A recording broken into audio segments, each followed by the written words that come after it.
Jake Paul eating through a straw for the rest of the year feels like the most fitting way to close out 2025. Watching Andrew Tate gas out, lose to an influencer boxer and Jack Doherty, and look like his life was flashing before his eyes was unreal. One minute it's chaos. The next minute, 2026 suddenly looks a lot quieter and calmer for him. There's something oddly satisfying about seeing a clout-chasing YouTuber finally get served a slice of humble pie. After years of clowning an entire sport with mismatched fights and non-stop self-promotion, reality finally knocked. Jake Paul stepped into the ring with an actual professional heavyweight boxer, and the difference was impossible to miss. From the opening moments, it was clear this was a brutal mismatch, and I honestly felt a little bad for Jake once it dawned on me just how far out of his depth he really was. It's like watching your stepdad get completely outclassed by another guy. You feel awkwardly bad for him, but at the same time, you can't help but root for the other side. And when you wipe away all the noise and narratives about how this fight was giving Jake credibility and earning him the respect of the boxing community, the picture gets a lot clearer. This wasn't some bold evolution, it was desperation wrapped in hype. Jake's entire career has been built on one simple formula: mismatched fights. He went from facing cab drivers and plumbers straight into the ring with a former heavyweight champion and Olympic gold medalist. A man 40 pounds heavier, 6 inches taller, and operating on a completely different level. That jump wasn't calculated growth. It was a reckless gamble, and the gap in experience showed immediately. After Tank Davis got tangled up in his own domestic issues, Jake flipped the script fast. Overnight, he went from playing the bully to selling himself as the underdog, if you could even call it that. He looked less like a fearless fighter and more like a deer caught in headlights, and you could see it written all over his face. The moment it sank in that it was just him and AJ alone in that ring, reality hit hard. And from that point on, there was only one way out. Jake only operates at the extremes because he knows the story doesn't hit the same if he simply fights opponents who are evenly matched. Fair fights don't fuel headlines. After years of being accused of staging bouts and paying opponents to fall over, Jake snapped back by threatening lawsuits at anyone bold enough to repeat that narrative. So once the Tank Davis fight got canned, Jake made a big move to silence the noise. He tried to bury the accusations by stepping in with a truly dangerous opponent in Anthony Joshua. The ending was never a mystery. The only real question was how it was going to happen. And with his fate basically sealed the moment the fight was announced, Jake leaned right back into his old habits and started promoting the fight, the only way he knows how. But the circus didn't stop there. Jake easily takes the crown, hands down, for one of the most cringe walkouts in fight history.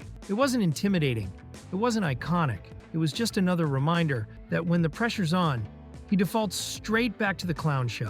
Between Jake's outfit and Logan third-wheeling his own brother, I was rooting hard for a first-round knockout. The whole thing felt like a setup for instant karma. I even joked that it would have been perfect if Logan hopped into the ring right after Jake got carried out, like a 2-for-1 special where AJ humbled both brothers in the same night. But somehow, that still wasn't the peak of the chaos, because Logan managed to outdo everyone with his ringside antics. Logan was pacing back and forth, waving his arms, shouting nonsense at AJ like it was going to change anything.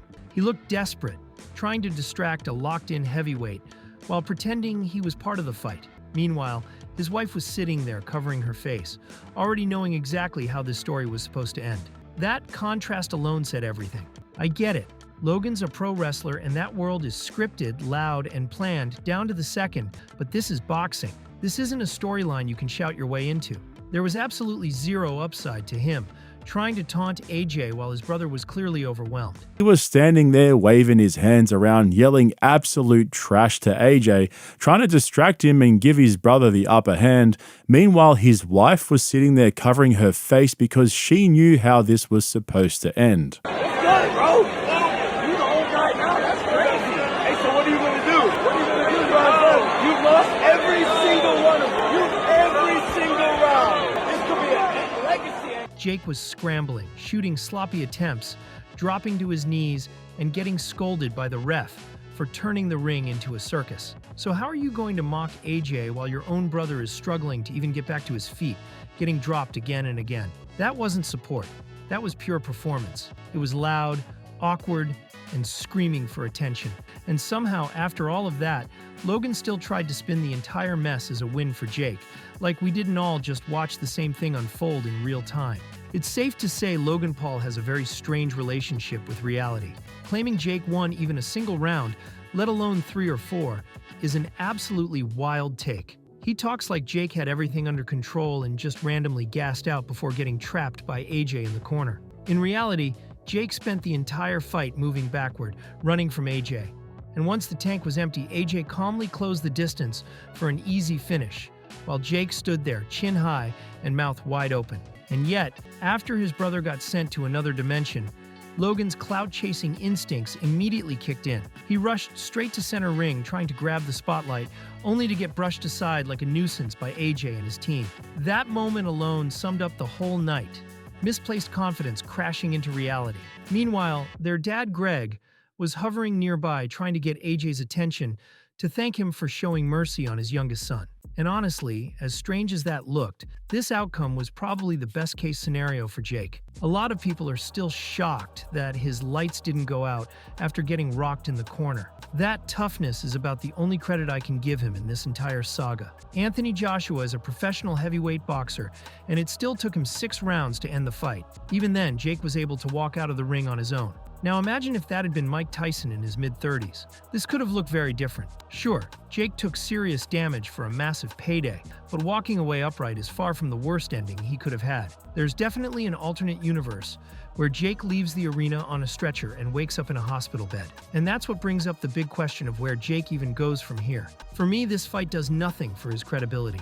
People are already saying he should chase a Tommy Fury rematch now that he's got experience from fighting AJ. But experience alone doesn't rewrite what we all just watched unfold. That makes absolutely zero sense to me. Like I said from the jump, Jake can't sell an evenly matched fight. There's nowhere left that actually works for him. If he fights someone clearly worse, nobody tunes in anymore. And if he fights someone right at his level, it turns into a dull, low-stakes, amateur-looking bout that doesn't move the needle. And if he steps above his level, like Anthony Joshua, we all just watched exactly how that ends. Unless Jake wants to turn himself into a full-time punching bag, this whole boxing run has never really been about the sport. It's never been about passion, legacy, or respect. From day one, it's been a vehicle to move away from being just another content creator. I mean, look at the pattern. The guy quit podcasting this year because, believe it or not, he doesn't like talking. Same story with his brother Logan. Both of them have struggled to keep their YouTube momentum alive, and Logan only managed to save his lane by jumping into pro wrestling and teaming up with Mr. Beast. None of this screams love for boxing. This has always been about selling drama and staying relevant. And if Jake thinks he can keep that going by giving professional boxers an easy payday just to see how fast they can knock him out, that's a risky game, especially for someone who's already set for life. At this point, Jake's burned through every angle he had left, and the playbook is officially empty. So where does Jake even go from here? That's the real problem, and nobody in his camp wants to say it out loud. The boxing experiment has hit a wall. The mystery is gone, the gimmick is worn thin, and the shock factor doesn't hit like it used to. People aren't tuning in wondering if Jake can win anymore. They're tuning in to see how bad it gets. The credibility angle is cooked. One loss exposed the gap, and this fight blasted it wide open. You can't unsee a guy running laps around the ring, burning out, and getting walked down like that. No amount of spin, excuses, or hype videos can rewind the footage. Once fans see the ceiling, the illusion is gone for good. And that's the harsh reality of building a career on spectacle instead of substance. Drama works until it doesn't. Eventually, the audience wants stakes that feel real, not just another viral moment. Jake's problem now is that every possible next move feels smaller, riskier, or pointless. And none of them rebuild what was lost. At this point, boxing isn't elevating Jake anymore, it's exposing him. The more he steps into that ring, the clearer it becomes that this chapter is running on fumes. And unless he finds a brand new angle that doesn't involve being outmatched for clicks, the curtain might be closing sooner than he thinks. He can't play the bully anymore, and he definitely can't sell the underdog role either. The villain arc only works when there's at least a believable chance you might win, and no one in their right mind thought he was sneaking a victory past AJ. This fight didn't shock anyone. It just confirmed what a lot of us had already been thinking for a long time.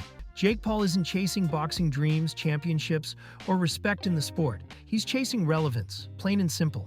And when staying relevant starts coming with serious health risks, that's when the countdown really begins. The spotlight doesn't feel so glamorous when it's shining on your limits instead of your potential. At this point, the illusion is gone.